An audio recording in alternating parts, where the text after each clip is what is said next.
ഹരേ രാമ രാമ രാമ ഹരേ ഹരേ, ഹരേ കൃഷ്ണ കൃഷ്ണ കൃഷ്ണ ഹരേ ഹരേ. ശ്രീമദ് വാൽമീകി രാമായണ പരമ്പരയിലെ 174 ഭാഗത്തേക്ക് എല്ലാവർക്കും സ്വാഗതം.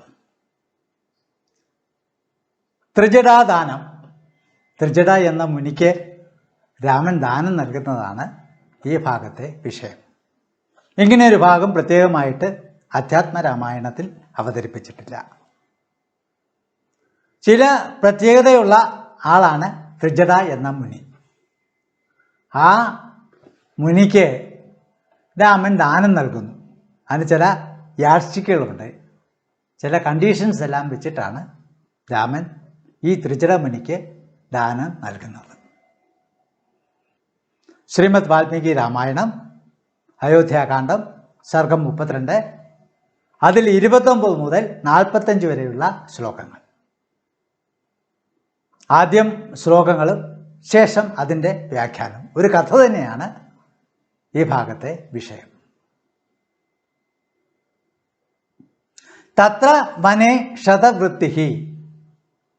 അക്കാലത്ത് പണ്ട് എന്ന് പറയാറില്ല, അതുമാതിരി അക്കാലത്ത് വനത്തിൽ യാതൊരുവിധ ഉപജീവന മാർഗവുമില്ലാതെ, ശതവൃത്തി പ്രത്യേകിച്ച് ജോലിയൊന്നുമില്ലാതെ, നിത്യം ഫാല കദ്ദാല ലാങ്കലി, എല്ലാ ദിവസവും കയ്യിലൊരു ഫാലവും, ഫാലം എന്ന് പറഞ്ഞാൽ മഴുവും, കദ്ദാല പാരയും, കരി അതാണ് ലാങ്കലി, ഇവയെല്ലാം കൊണ്ട് നടന്ന് അവിടെയെല്ലാം ഇവിടെയെല്ലാം കുത്തിക്കഴിച്ച് എന്തെങ്കിലുമൊക്കെ കിഴങ്ങ് വർഗ്ഗങ്ങൾ കിട്ടാണ് അതെല്ലാം ഭക്ഷിച്ച് ജീവിക്കുന്ന ഒരാൾ. പിങ്കള കണ്ടാൽ തന്നെ അറിയാം, ഒരു ദരിദ്രനാണ്, ചടച്ച് തൂങ്ങിയ ഒരു മനുഷ്യൻ. ഗാർഗ്യഹ വൈ, ഗർഗ്യവംശത്തിൽപ്പെട്ട ഒരു ബ്രാഹ്മണനാണ് ഇദ്ദേഹം. അദ്ദേഹത്തിൻ്റെ പേരാണ് ത്രിജട. അങ്ങനെ പേരോടുകൂടിയ ഒരു ബ്രാഹ്മണൻ ഉണ്ടായിരുന്നു. അപ്പോൾ പ്രത്യേകിച്ച് ഉപജീവന മാർഗമൊന്നുമില്ലാതെ വളരെ കഷ്ടപ്പെട്ട് ജീവിക്കുന്ന, വനത്തിൽ താമസിക്കുന്ന ഒരു ത്രിജട എന്ന പേരോടുകൂടിയ ഒരു ബ്രാഹ്മണൻ ഉണ്ടായിരുന്നു. തം വൃദ്ധം ബ്രാഹ്മണം, ആ വൃദ്ധനായ ബ്രാഹ്മണനോട് തരുണീം ഭാര്യ ബാലാൻ ധാരകാൻ, തരുണിയായ യുവതിയായ ഭാര്യ തൻ്റെ കൊച്ചു കുട്ടികളുമായി അവരെയും എടുത്തുകൊണ്ട് ആദായ ദാരിദ്ര്യേണ അഭിപീഡിത, ദാരിദ്ര്യത്താൽ പീഡിതരായി അദ്ദേഹത്തോട്, ആരോട്? ഈ ത്രിജട എന്ന ബ്രാഹ്മണനോട് അബ്രവീത് പറഞ്ഞു, അല്ലെങ്കിൽ അദ്ദേഹത്തെ ഉപദേശിച്ചു. മമ വചനം കുരുഷ്വ, ഇങ്ങനെ നടന്നാൽ പറ്റില്ല, ഞാൻ പറയുന്നത് കേട്ടാലും ഞാൻ പറയുന്നതനുസരിച്ച് പ്രവർത്തിച്ചാലും. മമ വചനം കുരുഷ്വ. ഫാലം കുദ്ദാലം അപാസ്യ, ഈ പാരയും മഴുവും അതെല്ലാം വലിച്ചെറിയുക. എന്നിട്ട് ധർമ്മജ്ഞം രാമം ദർശയ യതി, ധർമ്മജനായ രാമനെ കണ്ടാൽ, അങ്ങനെ കാണുകയാണെങ്കിൽ കിഞ്ചിത് അവാപ്യസി, എന്തെങ്കിലുമൊക്കെ തടഞ്ഞേക്കും, ഫലമൊക്കെ കിട്ടിയേക്കും. അതുകൊണ്ട് ധർമ്മജ്ഞനായ രാമനെ കാണാൻ പോ, തൽക്കാലം ഈ പാരയും മഴുവൊക്കെ വലിച്ചെറിയേ, അതൊന്നും ഇപ്പം തൽക്കാലം വേണ്ട. സഖ,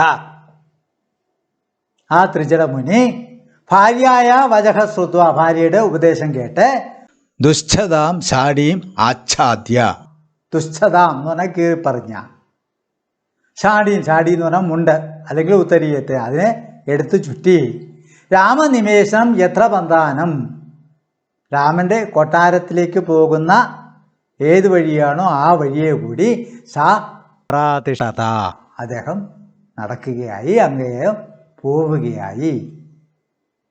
ദീപ്ത്യാ ഭൃഗു അങ്കിരസമം, ശോഭയിൽ, അതായത് തപസ്സിലൊക്കെ അദ്ദേഹം ഭൃഗുവിനും അങ്കിരസനും സമനാണ്.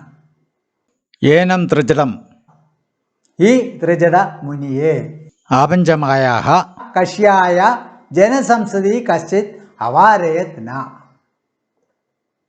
5ാം കെട്ട് വരെ, അതായത് രാമൻ്റെ കൊട്ടാരത്തിലെ ഓരോ ഭാഗങ്ങൾ കടന്ന് പോയപ്പോൾ ജനസംസതി ജനക്കൂട്ടത്തിലെ ഒരുവൻ പോലും കശ്ചിത് അവാരയത്ന തടഞ്ഞില്ല. അതായത് അദ്ദേഹത്തിന് നേരെ, കാരണം അത്രയ്ക്ക് നല്ല തേജസ്സാണ്, ആള് ക്ഷീണിതനാണേലും നല്ല തേജസ്സോടു കൂടിയവനാണ്. അങ്ങനെയുള്ള ആ മുനി വളരെ സ്മൂത്തായിട്ട് ആരിൽ നിന്നും തടയപ്പെടാതെ രാമൻ്റെ കൊട്ടാരത്തിൽ എത്തി, അദ്ദേഹത്തിൻ്റെ സന്നിധിയിൽ ചെന്നു.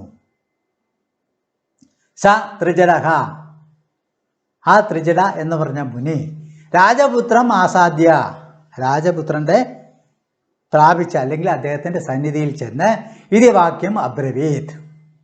മഹായശ രാജപുത്ര, അല്ലയോ മഹായശസ്വിയായ രാജകുമാര, അസ്മി നിർധനഹ, ഞാൻ ഒരു ദരിദ്രനാണ്, നിർധനനാണ്. ബഹുപുത്ര, എനിക്കൊരു വലിയ കുടുംബമുണ്ട്. വനേ നിത്യം ശതവൃത്തിഹി, വനത്തിൽ യാതൊരു പണിയില്ലാതെ വലിയ ജോലിയൊന്നുമില്ലാതെ ഉപജീവന മാർഗം ഇല്ലാതെ ഞാൻ ജീവിക്കുന്നു. മാം പ്രത്യവേഷസ്വ, എന്നെ അങ്ങ് കടാക്ഷിച്ചാലും, എന്നെ കണ്ടാലും കടാക്ഷിച്ചാലും. പരിഹാസ സമന്വിതം, ചെറിയ പുഞ്ചിരിയോടുകൂടി തന്നെ തം, ആ ബ്രാഹ്മണനോട് രാമൻ പറഞ്ഞു. തതഹ രാമ ഉവാച.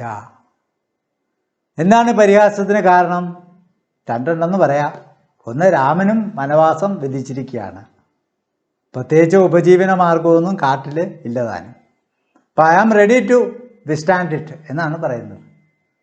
അതായത് ഞാൻ വനത്തിലേക്ക് പോയാലും അത് പുഞ്ചിരിയോടുകൂടി തന്നെ നേരിടും. അതൊന്ന്. മറ്റൊന്ന് പറയുകയാണെങ്കിൽ ഈ ബ്രാഹ്മണന് എന്തു കൊടുത്താൽ മതിയാകും, അതായിരിക്കാം പുഞ്ചിരിയുടെ മറ്റൊരർത്ഥം. മയാ സഹസ്രം ഗവാം വിശ്രാണിതം, മയാ സഹസ്രം എന്നാൽ ആയിരക്കണക്കിന് പശുക്കളെ വിശ്രോണിതം ദാനം ചെയ്യപ്പെട്ടു. തു എന്നാൽ ഏകം അഭിന, ഒരൊറ്റ എണ്ണത്തിനെ പോലും നിനക്ക് ലഭിച്ചില്ല, ഒരെണ്ണത്തിനെ പോലും നിനക്ക് സമ്പാദിക്കാനായില്ല. ദണ്ഡേന യാവത് പരിഷിപസി താവത് അവാപ്സ്യസി. ദണ്ഡേന, നിന്റെ കയ്യിലൊരു വടിയുണ്ടല്ലോ, ആ വടി എടുത്തിട്ട് യാവത് എത്രത്തോളം പരിഷിപസി, നീയെ വലിച്ചെറിയുമോ, എത്ര ദൂരം വരെ ആ ദണ്ട് വലിച്ചെറിയാൻ നിന്നെ കൊണ്ട് സാധിക്കുമോ, താവത് അവാപ്സ്യസി, അത്രയും ദൂരത്ത് എന്തൊക്കെയുണ്ടോ അതെല്ലാം നിനക്ക് ലഭിക്കും. ഇത് കേൾക്കേണ്ട താമസം സ, നമ്മുടെ ത്രിജട മുനി ത്വരിതഃ സംഭ്രാന്ത, പെട്ടെന്ന് തന്നെ അദ്ദേഹം സംഭ്രമം കൈക്കൊണ്ട് വേഗിതഃ അത്യുത്സാഹത്തോടുകൂടി ഷാഢീം കട്യാം പരിവേഷ്ട്യ, ഷാഢീം, ഷാഢി എന്ന് പറഞ്ഞാൽ തൻ്റെ ഉത്തരീയത്തെ അരയിൽ ചുറ്റിക്കൊണ്ട് താം ദണ്ഡം ആവിധ്യ, ആ ദണ്ഡത്തെ, ആ വടിയെ എടുത്ത് ചുഴറ്റി സർവപ്രാണേന ചിക്ഷേപ, സർവശക്തി ഉപയോഗിച്ച് അദ്ദേഹം വലിച്ചെറിഞ്ഞു. തസ്യകരാത് ച്യുതഃ സ ദണ്ഡഃ, അദ്ദേഹത്തിൻ്റെ കയ്യിൽ നിന്നും വിട്ടുപോയ ആ ദണ്ഡ് സരയൂ പാരം തീർത്തുക, സരയൂ നദിയുടെ അക്കരയും കടന്ന് ബഹുസാഹസ്രേ ഗോവ്രജേ, അനേകായിരം നാൽക്കാലികളെ സംരക്ഷിക്കുന്ന ആ കൂടാരത്തിലെ ഉക്ഷണ സന്നിധോ പപാത, ഒരു കാളയുടെ അടുത്ത് ചെന്ന് വീണു. ധർമാത്മാ, ധർമാത്മാവായ ശ്രീരാമൻ തം പരിഷ്വജ്യ, ആ നിർധനായ ബ്രാഹ്മണനെ കെട്ടിപ്പിടിച്ച് തസ്മാ സരയൂ തടാത്, ആ സരയൂ തടാകം വരെയുള്ള താ എന്തൊക്കെയുണ്ടോ അവയെല്ലാം ത്രിജടായ ആശ്രമം പ്രതി ഗോപൈഹി ആനയാമാസ, ആ ത്രിജടയ്ക്കായിക്കൊണ്ട്, ആ മുനിക്കായിക്കൊണ്ട് അദ്ദേഹത്തിൻ്റെ ആശ്രമത്തിലേക്ക് ഇടയന്മാർ സഹിതം എത്തിക്കുകയായി. തതഹ രാമ, അതിനുശേഷം രാമൻ ഗാർഗ്യന്തം, ഗാർഗ്യവംശത്തിൽപ്പെട്ട ആ ത്രിജട മുനിയോട് അഭിഹർഷയൻ ഉവാച, അത്യുത്സാഹത്തോടുകൂടി സന്തോഷത്തോടുകൂടി പറഞ്ഞു. എന്തോ, മമ അയം പരിഹാസ മന്യുഹു ച കർത്തവ്യന, എൻ്റെ ഈ പരിഹാസം ഉണ്ടല്ലോ, അതിൽ നീ കോപമൊന്നും കൊള്ളേണ്ടതില്ല. കലൂഹി, അത് വെറും ഒരു നേരം പോക്ക് മാത്രം. തവ ഇതം ദുരത്യയം തേജഹ യത്തത്, അങ്ങയുടെ ഈ കാണുന്ന ആ തേജസ് ഉണ്ടല്ലോ, ആ തപസ്സൊക്കെ കൊണ്ടുള്ള ആ തേജസ്, അത് യാതൊന്നാണോ അത് ജിജ്ഞാസിതും ഇച്ഛത, അതൊന്ന് എനിക്കൊന്ന് അറിയണമെന്ന് ഞാൻ ആഗ്രഹിച്ചു. അങ്ങയുടെ ശരിയായിട്ടുള്ള കഴിവ് എന്താണെന്നുള്ളത് അറിയണമെന്ന് എനിക്ക് ആഗ്രഹിച്ചു. പ്രത്യേകിച്ചും തേജോരൂപമായ അദ്ദേഹത്തിൻ്റെ കഴിവ്. മയാഹി ഇവം അർത്ഥം അഭിപ്രചോദിത, എന്നാൽ ഇക്കാര്യത്തിലാണ് പ്രേരിപ്പിക്കപ്പെട്ടത്. അതുകൊണ്ടാണ് അങ്ങയുടെ ശക്തി അറിയുവാൻ ഞാൻ ആ ദണ്ഡ് എറിയാൻ വേണ്ടി ആവശ്യപ്പെട്ടത്. അപരം കിം ഏവ വ്യവസ്ഥതി ചേത്, ഇതല്ലാതെ ഇനി മറ്റെന്തെങ്കിലും അങ്ങക്ക് ആഗ്രഹമുണ്ടെങ്കിൽ അതും ഭവാൻ പ്രണീഷ്വ, അങ്ങ് പറഞ്ഞാലും. സത്യേന ബ്രവീമി, ഞാൻ സത്യമായിട്ടും പറയുകയാണ്. യത്തേ യന്ത്രണ അസ്തിന, അങ്ങക്ക് യാതൊരുവിധ സങ്കോചവും വേണ്ട, എന്ത് ചോദിക്കുന്നതിലും യാതൊരു സങ്കോചവും വേണ്ട. യദ്ധനം വിപ്രകാരണാത് ഹി,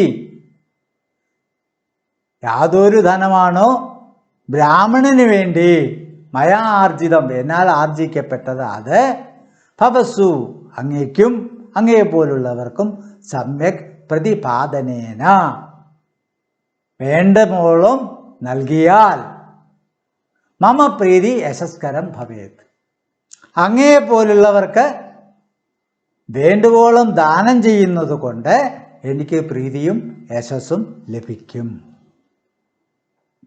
തതഹ, അതിനുശേഷം സഭാര്യ ത്രിജല മഹാമുനി, തൻ്റെ ഭാര്യയോടൊപ്പം ആ ത്രിജല മഹാമുനി ഗവാം ആനീകം പ്രതിഗൃഹ്യ, പശുക്കൂട്ടത്തെ എല്ലാം സ്വീകരിച്ച ശേഷം തഥാ മോദിത, അതിൽ വളരെ സന്തോഷവാനായി, മഹാത്മനഃ, മഹാത്മാവായ രാമന് യശസ്, ബലം, പ്രീതി, സുഖം ഇതെല്ലാം വർദ്ധിക്കട്ടെ എന്ന്, ഉപബൃംഹിണി വർദ്ധിക്കട്ടെ എന്ന് ആശിഷക പ്രത്യപദത്, ആശീർവദിച്ച് അദ്ദേഹത്തെ നല്ല നല്ല മന്ത്രങ്ങളാൽ ഉച്ചരിച്ച് അനുഗ്രഹിച്ചു.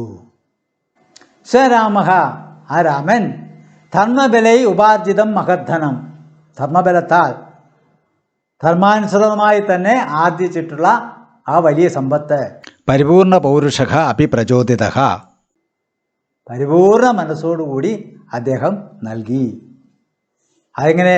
ഏതാർഹ സമ്മാന വചഹ, ചിലർക്ക് സമ്മാനമായിട്ട് നൽകി, മറ്റു ചിലർക്കാണെങ്കിലോ മറ്റു ചിലർക്ക് ആശീർവചനങ്ങളെ നൽകി. അങ്ങനെ എല്ലാവരെയും അദ്ദേഹം സന്തോഷിപ്പിച്ചു. അതിനുശേഷം സുഹൃദ്ജനെ അജിരാത് നിയോജയാമാസ, തൻ്റെ സുഹൃത്തുക്കളായിട്ടുള്ള ഒത്തിരി പേരവിടെ വന്നിട്ടുണ്ടായിരുന്നു, അവരെല്ലാം അവരവരുടെ കർമ്മങ്ങളിലേക്ക് നിയോഗിച്ചു. തഥാ യഹ ച, അക്കാലം ഏതൊരുവൻ ദരിദ്ര ഭിക്ഷ ആചരണ, ദാരിദ്ര്യം മൂലം ഭിക്ഷയെടുക്കുന്ന, ദ്വിജവ സുഹൃത് ഭൃത്യജനഃ ഭവേത്, ബ്രാഹ്മണനായോ സ്നേഹം പൂണ്ട സേവകനായോ ഉണ്ടായിരുന്നുവോ, തത്ര യഥാർഹ സമ്മാനന ദാനസംഭ്രമൈഹി, അപ്രകാരമുള്ളവരിൽ അവരവർക്ക് തക്ക സമ്മാന മര്യാദകളാൽ തർപ്പിത ന, മനസ്സംതൃപ്തിയില്ലാതെ, കശ്ചിത, ഒരുവനും തന്നെ ബഹുവന ഉണ്ടായിരുന്നില്ല. അങ്ങനെ ത്രിജടമുനി മാത്രമല്ല, രാമൻ്റെ സന്നിധിയിൽ ഉണ്ടായിരുന്ന എല്ലാവർക്കും അവരവർക്ക് അർഹതപ്പെട്ട ആശീർവചനങ്ങളും സമ്മാനങ്ങളും ദാനങ്ങളും എല്ലാം നൽകപ്പെട്ടു. 174 ഭാഗം ഇവിടെ സമാപിക്കുന്നു. ജനങ്ങളുടെ പ്രതികരണം എങ്ങനെയായിരുന്നു അത് കേട്ടാലോ? 175 ഭാഗത്തേക്ക് എല്ലാവർക്കും സ്വാഗതം.